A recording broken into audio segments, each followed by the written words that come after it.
Humans need unconditional love, support, validation to become the most loving, productive human that they can be. And it would be wonderful if those babies from pre-K to 12 heard that all the time as they go from course to course, grade to grade. You're loved, you're validated, evolve into the most loving, productive human that you can be, that's connected to all these other humans, because we're in this family thing called the human family. There's only one race, the human race, and we want you to be a part of it and to be full and productive and beautiful and unique. You're your own unicorn, baby. Wouldn't it be wonderful if every child knew that they were their own unicorn in a family of wonderful unicorns? And again, that's pie in the sky. For people who are over 18 to 35, my wish for them, Obehi, would be to be critical about the capitalist impulse in your life. How far you will allow the need for more, more, more to push you in your career, to push you with regards to choosing friends, choosing family. If there's this insatiable need for more, whatever that is, I would wish upon you to really rethink that. That there is something to be said about mindfulness. There's something to be said about balance. There's something to be said about harmony. There's something to be said about sacrifice. It is my turn, but I'm going to let you go. There's something to be said. It's very trite. There was a poem that said, everything I needed to learn about life, I learned it in kindergarten. Wait my turn. Give somebody else another turn. Take a nap when I'm tired.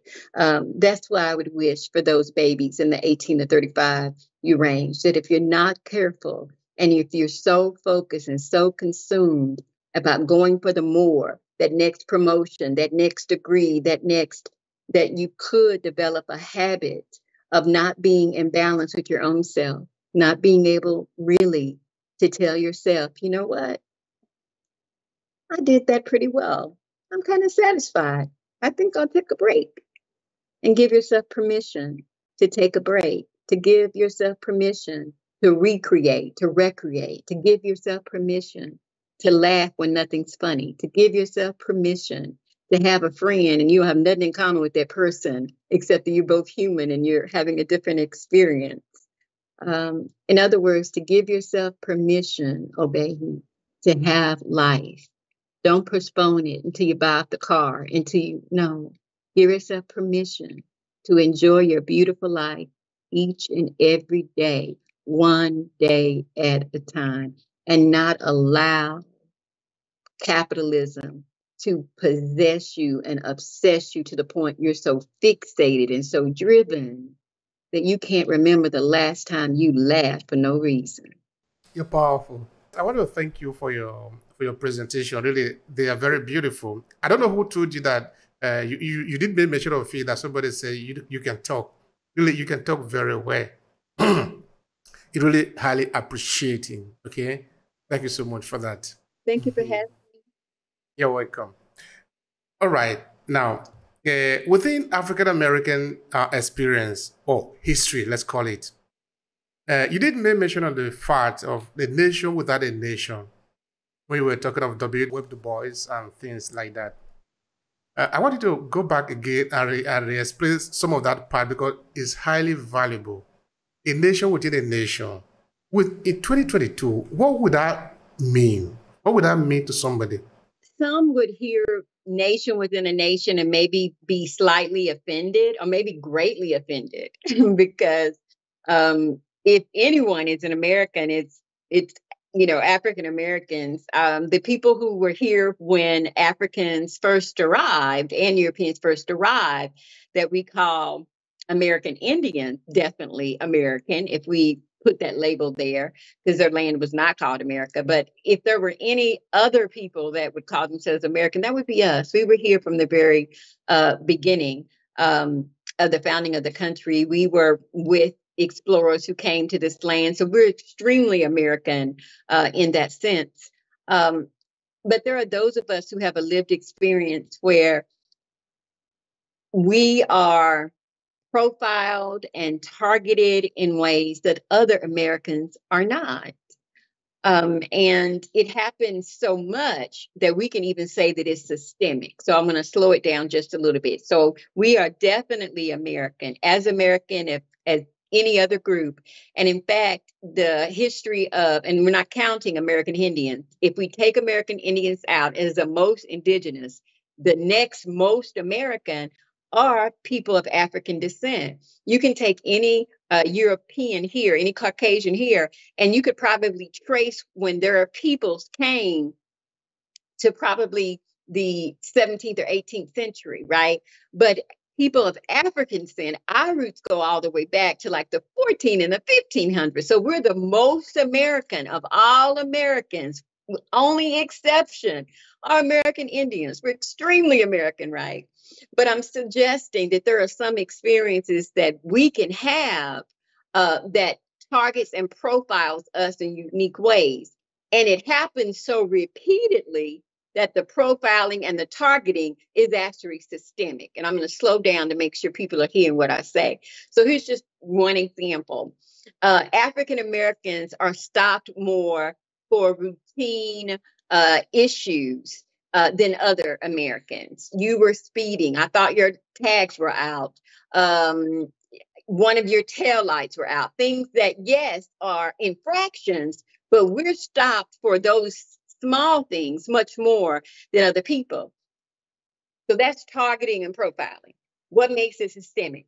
Because it's not just happening in Dallas, Texas, and it's not just happening in Memphis, Tennessee, and it's not just happening in Charlotte, North Carolina, and it's not just happening in Detroit, Michigan.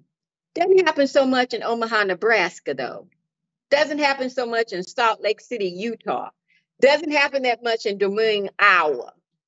So where there are huge concentrations of Black folk and you see certain situations and habits happening to those Black people, we then make an argument that that racial profiling, that racial targeting is systemic.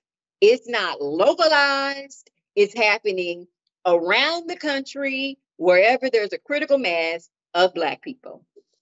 Those shootings that are occurring are not just happening in the South. They're happening all over the country in areas where there are significant numbers of African Americans.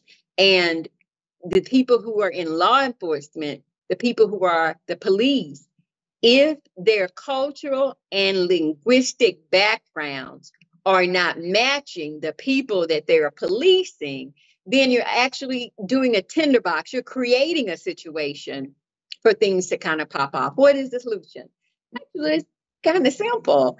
You might want to hire people for law enforcement and police who match the people that they're supposed to be serving and protecting.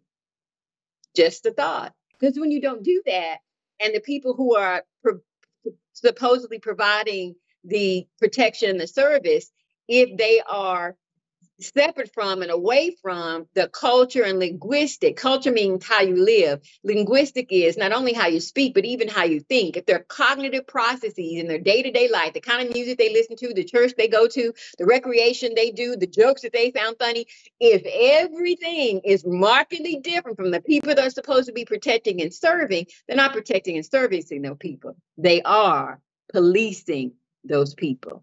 That's the problem. Black people get policed and other groups of people get protected and served. We should be protected and served. But in order to protect and serve, there has to be some overlap, some commonality between the people. Otherwise, you get a situation of a foreigner or an other policing the bodies of these subjugated people, these subjects, these others. And if you want to eradicate that, then make sure that there is some harmony between the people who are doing the protecting and the serving and the people who are being protected and served.